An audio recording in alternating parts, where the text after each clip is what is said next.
How far you can optimize regular oats with cold, cinnamon, allulose, extra fiber, or protein? 6 months ago I have tested my blood sugar response to oats and the results were pretty horrible.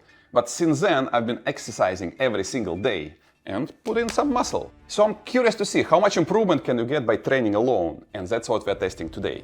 It will give us a new baseline, and we're going to use that baseline to test everything else in the next few days. So we have 94. Let's get going. Half a cup of oatmeals, 1 cup of water, and let's bring it to boil. Little bit of butter and couple blueberries. 1 hour All right, later. it has been more than an hour. Let's see how we're doing. I've picked at 142, which is a little bit too high in my book anyway, but compared to 6 months ago, it's huge improvement. And it actually shows some promise, so I'm going to try all these modifications and hopefully we'll get it to even better levels. So tomorrow I'm going to try overnight oats and test the whole concept of resistant starches. Today I was going to compare regular oats with overnight oats and even had them prepared yesterday, but something else came up. You see, my sleep tonight was kinda crappy. I track it every night with Oura Ring, and yesterday everything was optimal, but today it's kinda bad. So instead of trying overnight oats, which I'm going to do tomorrow, I'm going to try exactly the same oats, done exactly the same, and we'll see how much sleep will affect the blood glucose. Let's see where we are blood sugar-wise. Pretty much the same as yesterday, which is good, same baseline. Okay, so it's the same half cup, 1 cup of water, pinch of salt, and let's get it going. Alright, to be honest, I don't know what to expect, but that's what makes it fun. Same amount of butter, some blueberries, black coffee, and we'll see in an hour, right? It has been slightly over an hour. So if you need another reminder of how important the sleep is, well, this is it. Alright, tomorrow I'm going to test overnight oats, stay tuned. But of course we need to make them first. The world's most basic overnight oats. Half cup, 3/4 cups of water, spoon. Like a little bit of frozen blueberries and a teaspoon of Greek yogurt to replace that butter. And this is it. And into the fridge we go. See you tomorrow. 12 hours later. Let's give it a try. Nice and sunny. Let's go outside. So, resistant starches. I was always skeptical about the whole concept, but that's what we're going to test. Overnight oats versus regular oatmeal I had yesterday. And this is a very basic recipe, just water, oatmeal, a little bit of blueberries and a spoon of yogurt to replace that butter. Oh yeah, and we start at 97, pretty good, and we'll see. Resistant starch oatmeal, here we go. And what do you know? I actually picked at 128, but it's still pretty good. I'll take it. So tomorrow I'm going to retest just to make sure, but we'll add a little bit of cinnamon. Maybe it will get even better. We'll see. And I have 2 important PSAs. One about oatmeal and another one about cinnamon. If you're ever buying cinnamon for whatever reasons, make sure to always get Ceylon variety. It's more delicate in smell, lighter in color, but what's more important, so much better for your health. And we'll talk about oatmeal in general and when it's the best time to eat it closer to the end. So keep watching. Well, quick cinnamon checkpoint. I don't expect much change because you need a lot of cinnamon for many days to see the actual difference. But why not? Or at least it tastes better. Right? Just did a quick check while standing on the red light. It's a long one. And if anything else, results look worse. But you see, I'm driving to the office, got a call. They have an emergency, and driving is stress. And stress is glucose. But I'm not losing hope. Tomorrow I'm going to bring in heavy artillery, like allulose, fiber and extra protein, and we'll see. So for our next test, I'm going to use 2 spoons of allulose. Yes. And it will make it even more palatable. Till tomorrow. So what is allulose? As of today, it's probably the best natural sweetener we have. Tastes like sugar, looks like sugar. For the longest time, FDA considered it to be added sugar.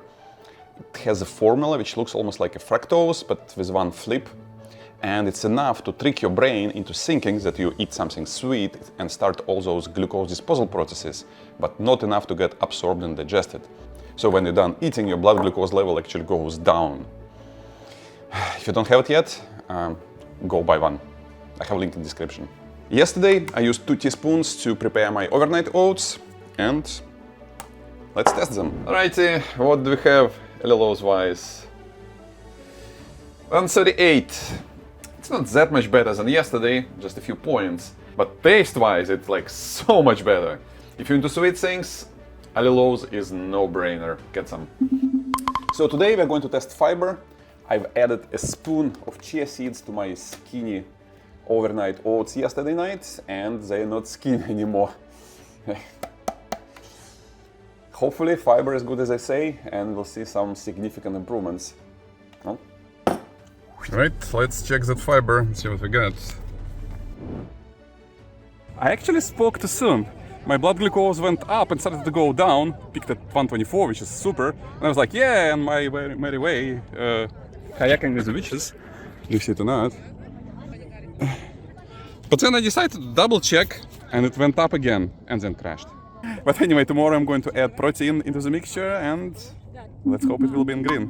All right. Alright, last round of testing overnight oats. Hopefully I could stay in the green, and for me green is within 120 milligrams of blood sugar, and today they have everything in it. Extra fiber, allulose, and 2 teaspoons of protein. So, keeping my fingers crossed.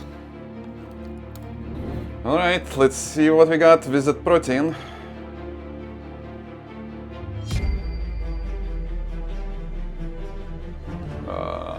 Shoot. I guess it didn't work out as expected.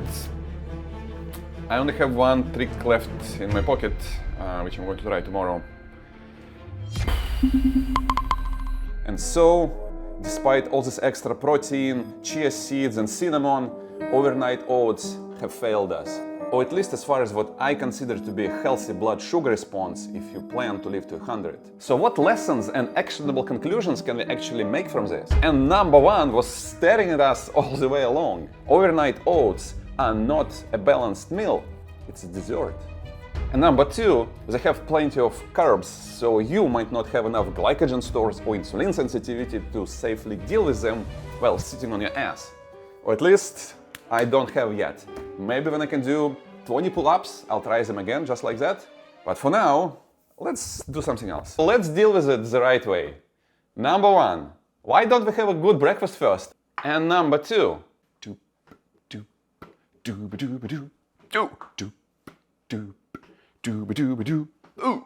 remember those Soleus calf raises?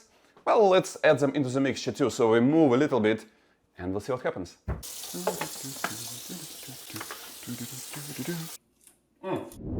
Alright, before we check the results, 2 more important PSAs. Oatmeal is very rich in tryptophan. Tryptophan is good for your sleep. So in a way, if you eat oats, it makes sense to do it in the evening, like several hours before you go to the bed.